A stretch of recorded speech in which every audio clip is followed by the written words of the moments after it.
Hey, deserving listeners, sister wives, let's watch and see what happens. 3 kids, but she could still have her pick, and she's really honestly choosing us. She wants to be part of the family. I'm not gonna lie, there are jealousy issues, you know? I mean, those are there, those are natural, and, you know, hopefully that's something that I can overcome. Okay, so jealousy, yeah, it's interesting. So Mary is saying, I think, that she's unsure if she's okay with Robin being added, which I was wondering about whether or not Mary was the one orchestrating this union with Robin, because that was the case. It was, you know, with the beginning, Mary was the one who was orchestrating and trying to get the other wives into the family. And so I heard from the other women that they didn't really know about Robin at first, and it sounds like Mary isn't really on board either. So that changes the dynamic quite a bit. And to hear from Mary, she's saying, I think what she's saying is, I am not sure if I'm okay with that. I don't want to share Cody with yet another woman, which lends to the possibility that Mary might already feel neglected and already stretched thin regarding her connection with Cody. I don't know. There's so many questions. I mean, each of these relationships and them as a foursome, there's got to be so many different dynamics and triangulations, and that we just don't. I mean, in any marriage, there's going to be that, right? And there's all these different relationships, so there's got to be a lot of complications there. And and you know, regarding jealousy, I have clinical experience working with polyamorous people, polycules, and it's a topic that is frequently talked about. There's a myth that polyamorous people never get jealous, and some might experience a lot less jealousy, but jealousy is seemingly a part of life, and it has to be wrestled with. It can be hard. You know, if you're polyamorous, you might be totally okay with your partner being with someone else, but deep down, it does kind of irk you a little bit, even though you've wrestled with it and explored it and know that you ultimately want that to happen. I guess even in monogamous relationships, you might be totally okay with your partner watching pornography or fantasizing about someone else, and you don't want to limit your partner in that way, but you don't want to have to be exposed to it. You don't want to have to witness it, or you don't want to know the finer details. And I imagine there are things like that among the 3 women. So, and those things are true in polyamorous relationships. I mean, there's, you know, it's across the board. There's so much variation, but for some people, they might really want their partner to be with someone else if they want to be, but they don't want to have to witness the romance and the kissing. Or maybe they do. Maybe they're okay with it. You know, it just depends. But anyway, what we're, I think, hearing is that Mary's not on board. I mean, it's weird to think, it's like, well, what's fair here? I don't know how to gauge what's fair, because initially I'm like, well, that's unfair. Mary's preferences should be considered over this addition of Robin. You know, if Mary's not fully on board, then Robin shouldn't be added, right? But I don't know how they gauge what's fair. Maybe women don't have the choice, or maybe men don't have the choice. I mean, it kind of sounded that way in the beginning when, you know, they were all meeting for the first time. It's because for him, he was saying that he didn't grow up in a polygamous community, and then when he became 20, his dad adopted that lifestyle, as they put it, and he wasn't planning on marrying multiple people. At least that's the way he's narrativizing it. And he married Mary, and then Mary was the one that was like, hey, let's get Janelle involved, and he got on board with it. So what's fair? How do they gauge what's fair, and what do they agree to, and do they have power to agree to it? I am hearing some power that everybody has, including the women. I am hearing that there might be some compromise that the polygamous I don't know high control, but the polygamous lifestyle group, fundamentalist religious group, maybe they've adjusted and been more integrative of feminist notions and fairness notions that wouldn't have been present 100 years ago, whether you were in a polyamorous or in a polygamous family or in a regular monogamous family. But I don't know. I'm skeptical of that, but I don't know. Rob and I have been courting for a couple of months. Yeah, I was wondering about that. I don't know if I'm just being cynical, but I probably am. But I was wondering if the show, the producers and him got together and said, well, we need some storyline for the first season. So what do you got? And he's like, well, I could start courting in someone else. That would produce some drama, because if they just had it for the 3 wives and the 12 kids that are already there, then it wouldn't maybe be as interesting, right? But if there's an addition of someone and other kids, then that raises the stakes. There's going to be adjustments and conflicts and questions. And I was wondering about the timeline, because if he had been courting her for years or several months, then that would lend itself to the credibility of the story. But if it's just, he said, the way he worded it, a couple months, what does that mean exactly? Does that mean that it's been 6 weeks or what? I would like to think that anybody would not make such a drastic change to their life just to get on a TV show, but I've been proven otherwise with that. I don't have any reason to believe that, honestly. And that would be quite a thing, right? Unless they break up, right? If Robin comes in, or they ultimately don't get married, and by married I mean not legally, but I came up during a time when gay people could not get legally married, and so I don't consider marriage to be tied to the government's acknowledgement of it, right? So I guess that principle applies here, and to polyamorous relationships as well. Anyway, so so I guess if they get married and stay married, then that lends itself to it being an honest courtship and not just done for the TV. But I guess I'll find out. It's been challenging because she's about 4 hours away. Biggest challenge of the distance is actually the fact that my wives don't like me being away. I like my time with Cody, and having sister wives makes it so that I do have less time with Cody. Yeah, so there's more statements along those lines that Mary feels neglected already, and adding another woman, and of course this other woman will probably be more preferred by Cody, and it's hard to know, but typically newer relationships are more intense, so that would be even more energy away from Mary. So it sounds like this isn't what Mary really wants. Time with Cody, and having sister wives makes it so that I do have less time with Cody. Jealousy is something that I want to overcome.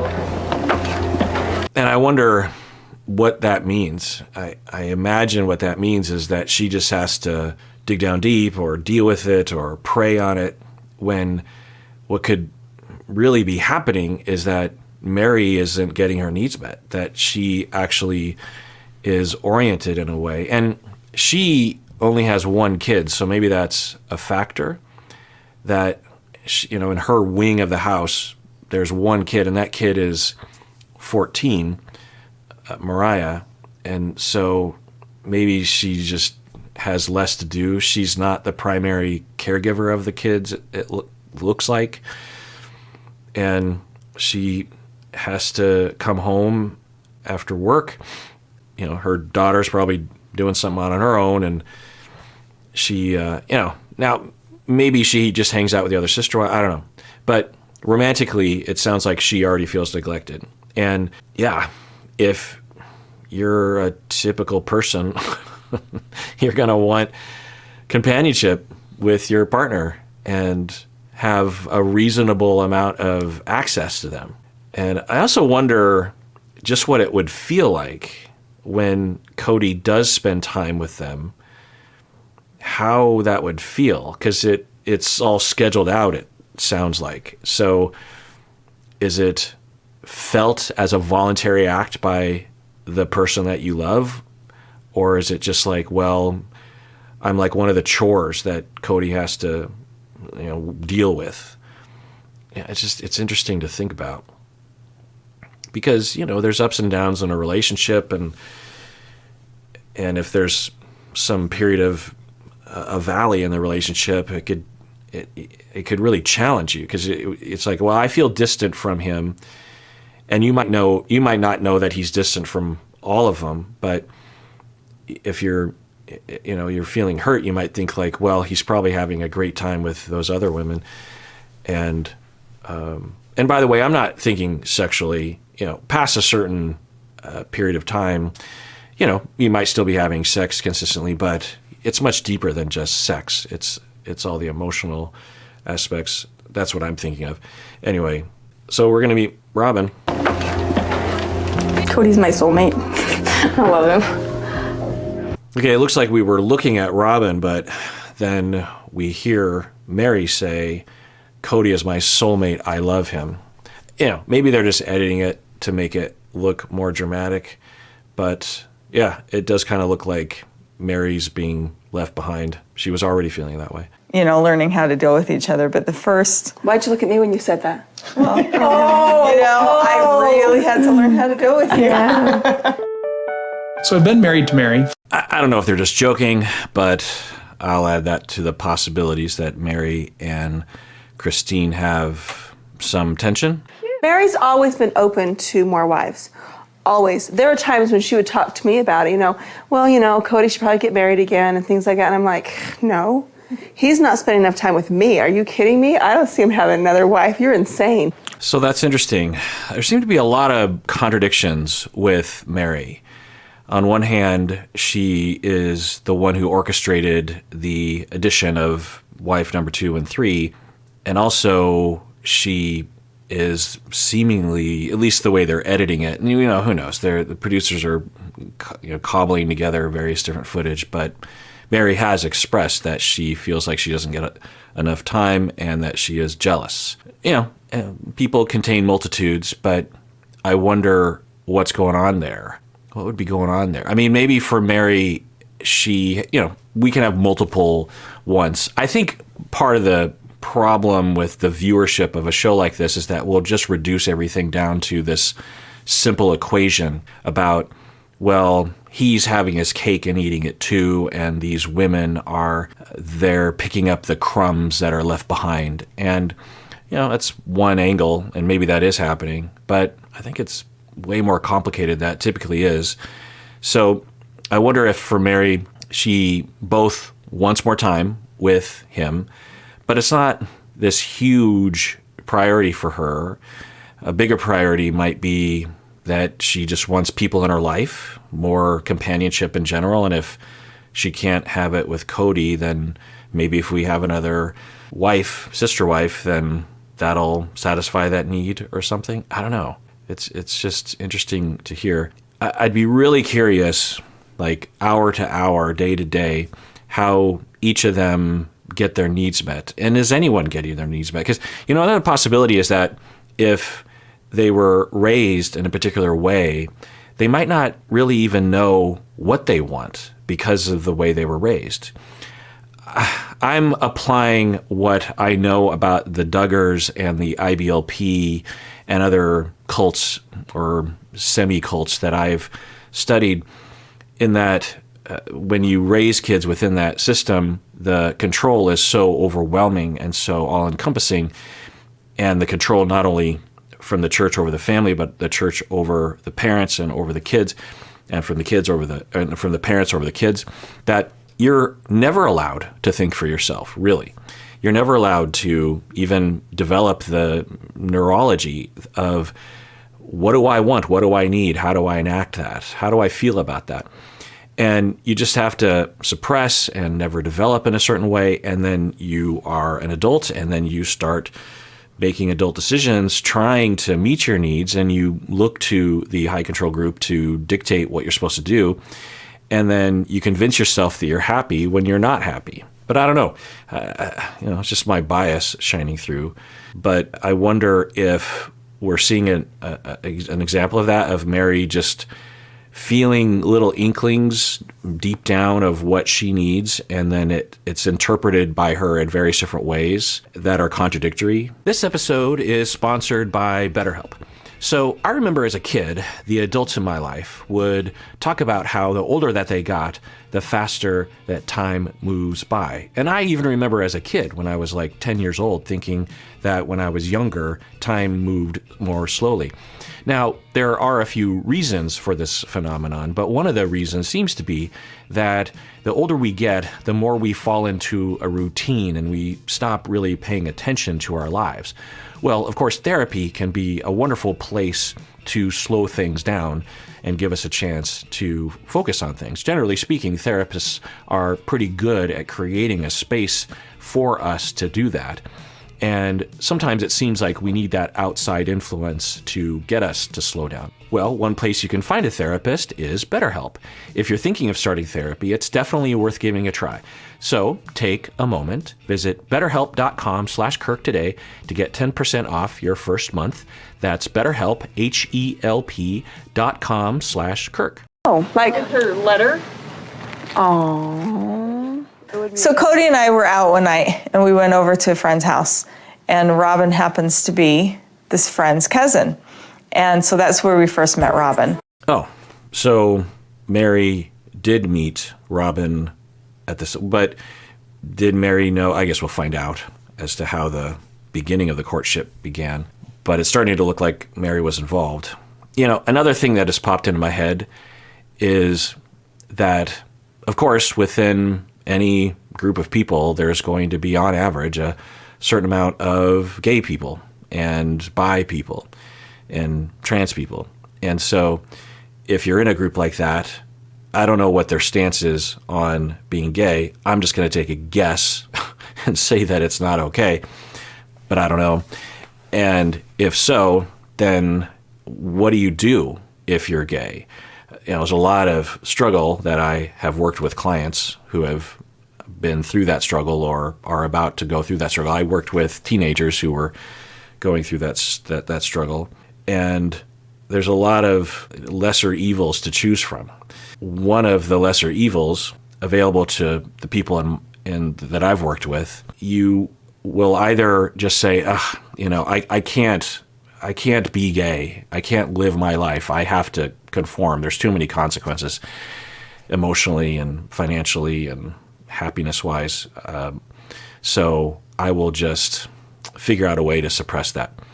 Another option is that you just deny it in yourself and you just never acknowledge it and you just say, I'm heterosexual, I'm straight.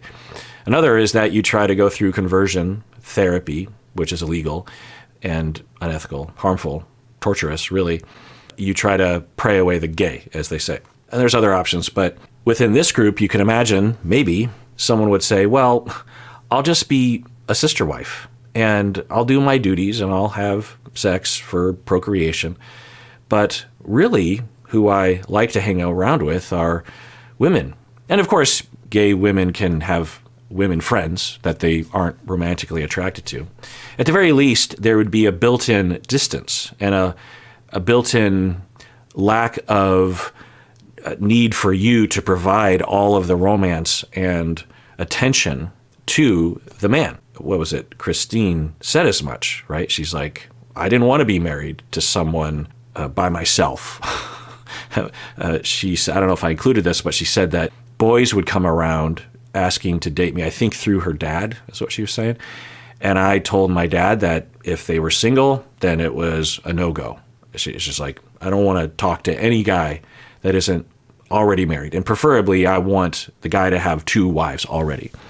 I'm not saying any of them are gay, but I'm just saying maybe that's another role that this polygamy plays in these communities. I don't know. I'm still curious as to what happens to all the men who lose out on this equation, right? I'm just going to take a guess and say that there's not other families where it's 1 wife and 3 husbands. So what do the guys do? Do they just stay single the rest of their life? That can happen. Certainly some people wouldn't mind that. But I'm guessing that would be counter to the high control group. I mean, typically these groups don't allow for that sort of thing. So I'm going to look it up, actually. I'm curious. All right, so I just went down a rabbit hole. There was a lot of articles to read, a lot of data to look over.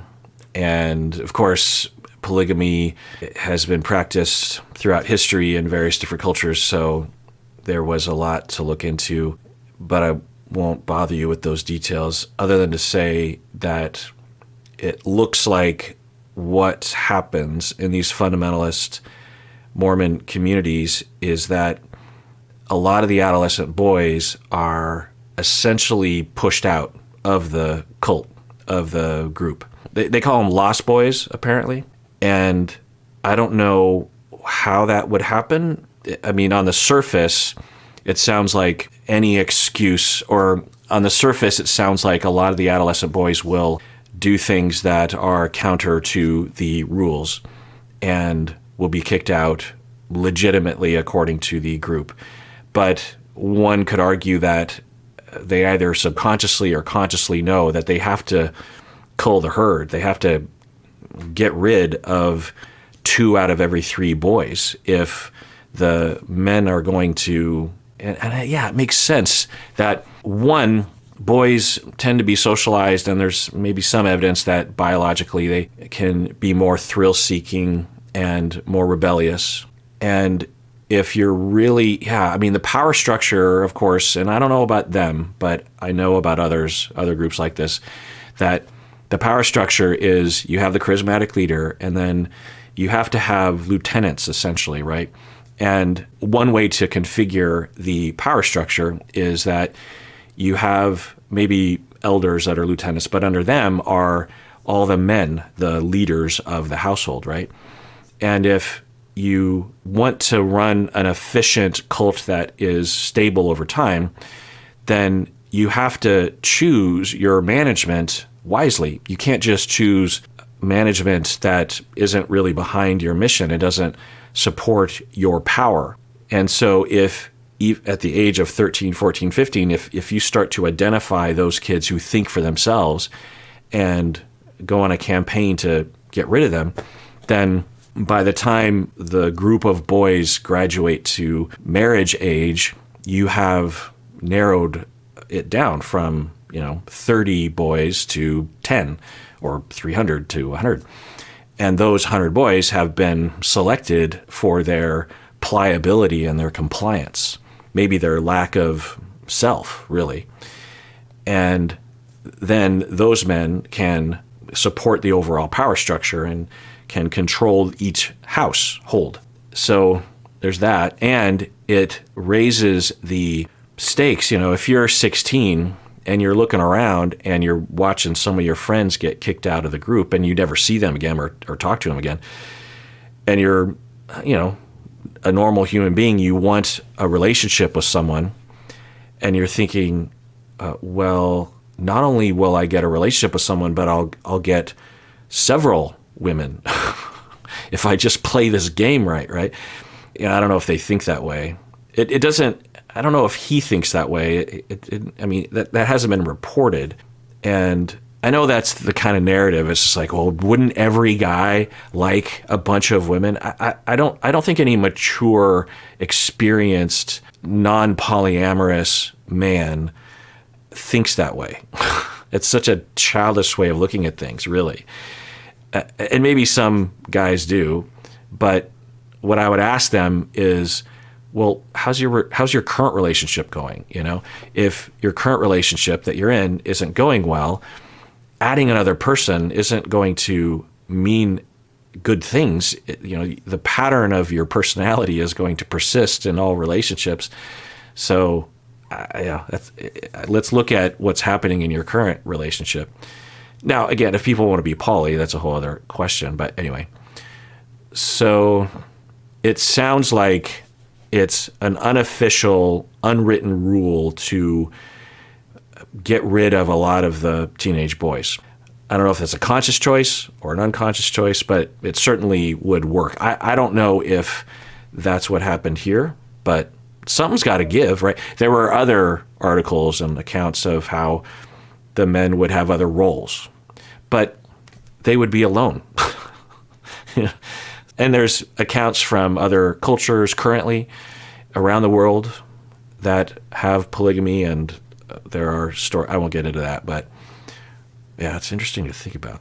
Some of the guys, some of the boys born into this group, they have to, so if all, let's say all the boys, all 300 boys complied and none of them broke any rules, well then 200 of the boys either have to just not get their needs met. Well, say like there's a group that are, well, gay, and then there's another group that just aren't really made for long-term relationships and they're not really interested in that. Maybe they're asexual, they're just not even interested in that side of things, aromantic. So there's automatically a group of guys that are going to lose, or no one can be polygamous, or very few have the opportunity because there's only so many extra women to go around, It just sounds so silly. Yeah. And do they ever get into that? I'm guessing they don't. I'm guessing this is like the Duggar Show in that they never get into the underbelly. Robin and I kind of clicked that night. And then later, I told Cody, I had to go ask her to dance. And so... All right, so we're hearing that Mary was encouraging it. Okay, interesting. He did, and, that was all she wrote, Draw your picture. So her name is Robin. She's 30, and she grew up in the polygamous lifestyle. I am a single divorced mother of 3. My oldest, who's 9, Dayton, he's... All right, let's adjourn there. As promised, I will list the rest of the members who became members about a year ago and have stayed YouTube members this entire time. So I'm continuing that list. We got Rami and Just Maddie, Georgia, Erica, Ms. Mendez, Asun, Nicole Knows Books, Tom, Spider in a Cup. We got Bellisk, Jessica, Nishipu, PL, Beck, Marcus, Sarah, Casey, Marissa, Rachel. Someone's name is in Korean. I can't read Korean, so sorry about that. Unicorn, LC, my dogs are barking. Lauren, maybe they're mad at me because I can't read Korean. Ladija, we got Danny and Meg and Carolyn. I'm looking at your profile pictures too. It's always nice to see your face. Kay Bean, Sydney, Aaron, Shane, Kate, Emma, Bitter Flower. Next page. View from the Windows, Anna, Sam, H.I. Jang Marie, Kim, Katie, Color Sarcasm, Caitlin, Connie, Delaney, Carolyn, Crumpets on a Plate, Kenners, Moran Diva, Michelle, Isa Martian, Alyssa, Christina, SG. By the way, I feel like this is amazing that y'all are members and that you've stayed members throughout this whole time. That's kind of the key. I realized this a long time ago with Patreon, that it's one thing for people to sign up. It's another thing to have people stay signed up because, and I understand there are different economic issues along the way, which take care of yourself. And that consistency makes it so that we know where it's sort of like if you signed up for a job, or what's it like? It's like if you opened a restaurant and you just knew that there were this steady stream of regular customers that you could depend on. There's always like people who dip in and out every now and then, but you just can bank on a certain level of revenue so that you can pay your bills, you know? And it just makes me feel, and honestly, this is always the model I've always wanted to make content, in that I never really wanted to be one of those viral video people. I don't know why exactly. I think because the sort of podcasts and YouTube channels that I listen to and watch, I don't just watch one video every 3 months. I like to watch all their stuff. And I want their stuff to be steady and be appealing and comforting and interesting and thought-provoking and moving and educational and funny, and and so I always wanted to have a community who also wanted that, So having people that are patrons and YouTube members in the long term, it tells me that that's what I'm doing, and I'm living the dream, really. And you're helping me live my dream. Ionico, Kaylee, and all these folks became members when I first started the YouTube membership program a year ago. Anna, Cecilia, Kristen, Anna, Gina, Zoe, Claudia, Yuri, Chin, Pa Nerd. So those are all the people who became members 12 months ago. So thank you so much, really. And take care of yourself, because you deserve it. You really, really do.